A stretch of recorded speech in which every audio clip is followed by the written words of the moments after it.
The two corresponding angles formed by the intersection of two parallel lines by a transversal are 3x minus 20 and 5x minus 60 degree.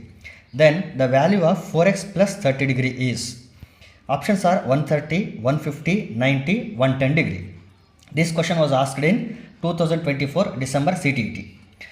ಇಲ್ಲಿ ಏನಾಗಿದೆ situation ಅಂತಂದರೆ, ಎರಡು parallel lines ಇದೆ, ಇದರ ಮೇಲೆ ಒಂದು transversal pass ಆಗಿ ಹೋಗಿದೆ. ಈ ರೀತಿ ಪಾಸಾಗಿ ಹೋದಾಗ ಫಾರ್ಮ್ ಆಗಿದ್ದಂಥ ಕರೆಸ್ಪಾಂಡಿಂಗ್ ಆ್ಯಂಗಲ್ಸ್ಗಳನ್ನ ಇಲ್ಲಿ ಕೊಟ್ಟಿದ್ದಾರೆ. ಪ್ಯಾರಲಲ್ ಲೈನ್ಸ್ಗಳಾಗಿತ್ತು ಅಂತಂದರೆ ಅದರ ಮೇಲೆ ಫಾರ್ಮ್ ಆದಂಥ ಕರೆಸ್ಪಾಂಡಿಂಗ್ ಆ್ಯಂಗಲ್ಸ್ಗಳು ಯಾವಾಗಲೂ ಈಕ್ವಲ್ ಆಗಿರ್ತವೆ. Not only corresponding angles, alternate angles and vertically opposite ಆ್ಯಂಗಲ್ಸ್ಗಳು ಕೂಡ ಈಕ್ವಲ್ ಆಗಿರ್ತವೆ.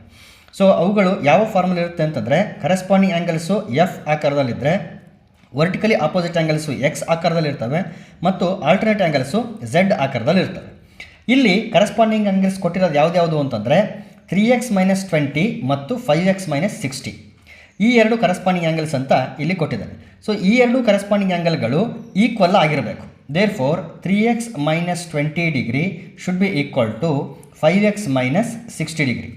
5x ಲೆಫ್ಟ್ ಸೈಡ್ ಬರಲಿ, ಮೈನಸ್ 20 ರೈಟ್ ಸೈಡ್ ಬರಲಿ. So we get 3x minus 5x equal to minus 60 plus 20. 3x minus 5x is nothing but minus 2x and it is equal to minus 40. Minus minus cancel ಆಯಿತು, 2 1s are 2 20s are. Therefore the value of x is 20 degree. But ನಮಗೆ ಬೇಕಾಗಿರೋದು x value ಅಲ್ಲ, ನಮಗೆ ಬೇಕಾಗಿರೋದು 4x plus 30 degree ಇದರ value ಬೇಕು.